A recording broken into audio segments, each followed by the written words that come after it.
All right. I think the fascinating thing about this game is not necessarily the game itself. If you're from a Patriots perspective, what I wanted to talk to you about, Alex, is both these quarterbacks are a great example of trading up in the first round and having it work out, right? So the Kansas City Chiefs, there were concerns about Patrick Mahomes. I don't want people to sit here and act like everybody knew from Texas Tech that Patrick Mahomes was this surefire franchise quarterback, MVP, perennial all-pro player.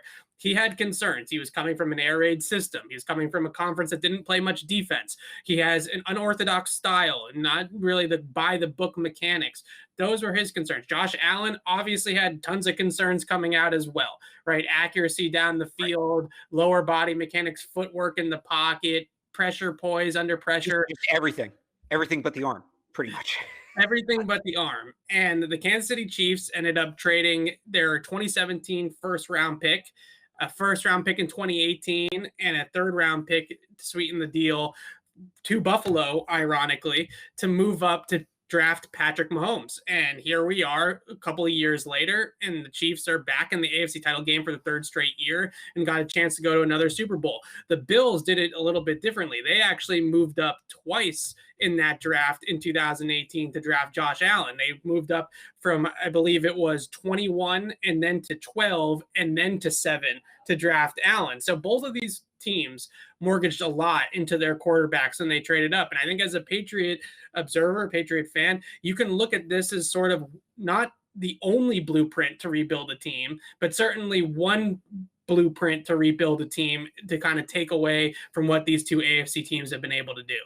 So I put this out on Twitter, I think in like October, and I basically went through, I looked at all the top 10 picks for the last 12 years, excluding the last two, right? Because the last two drafts they're too recent. We don't know. But I looked at all the quarterbacks taken top 10 in that span, which ones were traded, the picks were acquired via trade, and which one it was the team's natural pick.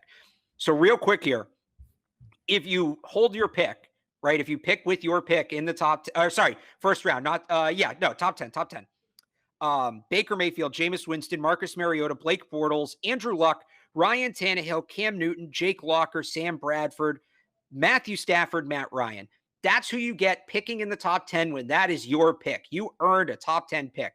Trading into the top 10, you get Sam Darnold, Josh Allen, Josh Rosen, Patrick Mahomes, Mitchell Trubisky, Jared Goff, Carson Wentz, RG3, Blaine Gabbert, Mark Sanchez. So I kind of look at those two lists. Mahomes certainly skews things heavily to Group B in the picks that were traded for.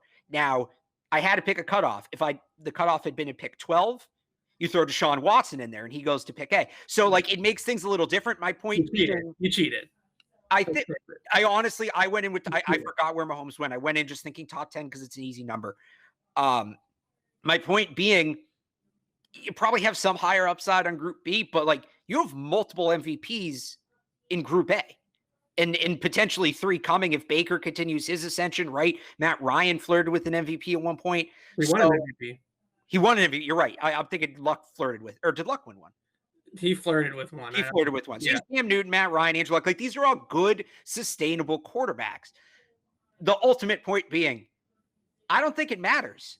If you're picking in the top 10, you're going to have a good shot at it. However you get there, the real question is, how do you want to go about your rebuild? Because if you go and we saw the Bills try both. The Chiefs really only did one. They didn't even really like rebuild. They kind of almost lucked into Mahomes in a way. But do you want to go all out, tank, strip your roster, and go for that number 1 overall pick? It can work. You might get an Andrew Luck or a Cam Newton. But for every team that does that, how many teams strip their rosters and don't recover?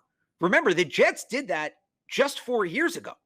To get Sam Darnold, they totally bottomed out. 3 years later, they bottomed out again.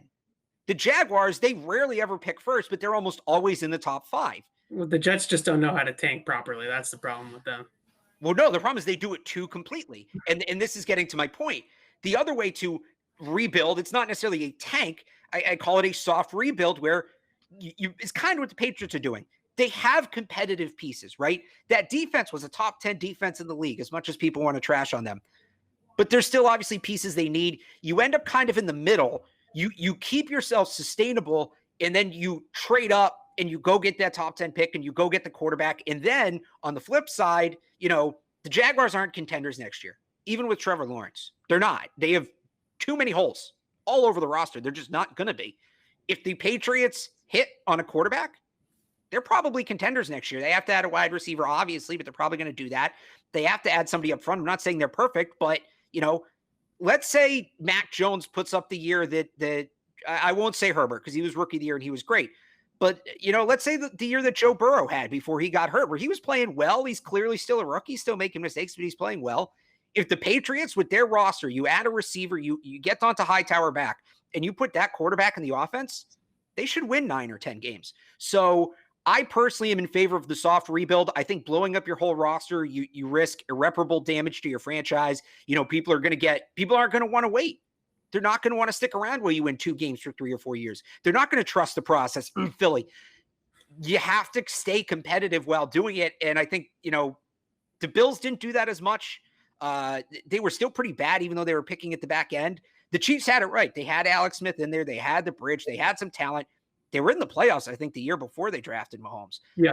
And then they just really hit it. So I think we're all learning the whole tank for Trevor thing and all of that. Like, it can work. I'm not saying it doesn't work. I don't think the risk is worth the reward when, you look at some of the 3 best quarterbacks in football, I would say this year were Mahomes, Rodgers, and Watson. And Mahomes went 10th, Watson went 12th, and Rodgers, I know, was a different era. 23, right, in the 20s. Right. So, you don't need that. Drafting a quarterback is a crapshoot. Whether you take him first, whether you take him 199th, it's a crapshoot. Yeah, there's a little bit of help with the first overall pick, but I don't think it's that game changer. This year there's a generational guy, I get it, but I don't think that first overall pick is the ultimate game changer in drafting a quarterback that some people think it is.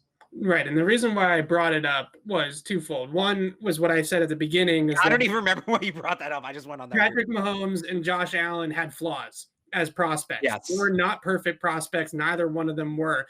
And yet both teams, prospect is Buffalo and Kansas City, took their chance. They traded up to go get their guy. They took a chance on it. And with a lot of, kind of tinkering around those guys, I don't know if Patrick Mahomes turns into quite this caliber of quarterback without Tyreek Hill and Travis Kelce and Andy Reid pointing the ship first, right? I don't know if Josh Allen has this type of season without Brian Dable and Stephon Diggs, right? Those things are definitely all true. Yeah. But the point is that they took a chance on trading up for the quarterbacks that had flaws, that weren't perfect Trevor Lawrence type of prospects.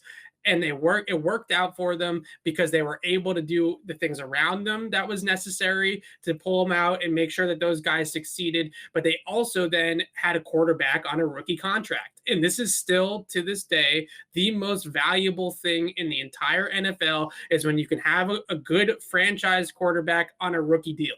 Because what you are able to do, like the Buffalo Bills did, was sign veteran players into their cap space because they're not paying the quarterback. So the Patriots could go ahead and they could draft Mac Jones, or they could trade up for a Trey Lance, and they will have a quarterback cost controlled for 4, possibly 5 years. That's one of the best assets that you can get on all of football. And then they will still have close to $55 million in cap space, more if they make some other cap saving moves, Marcus Cannon retires or something like that, spread a whole lot more money around to the rest of the team. And you look at some of the other flaws that they have. What are the main ones besides quarterback? It's obviously a weapon on offense, right? They need a number 1 guy. They need a pass catcher. You can get those in free agency. You can get those via trade, right? It doesn't have to be a first round pick that you take a guy. And not just can.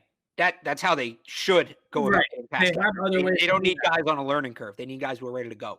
Exactly. And then defensive tackle is a need, I would say, or defensive line in general. Linebacker, I would say, is certainly a need. Those are not premium positions anymore in today's NFL. Those are not guys, for the most part, you can get guys on day 2 that can contribute in those roles. I think a person that's sort of the perfect example of that is Fred Warner in San Francisco, who's the exact type of player the Patriots need. 3rd round pick.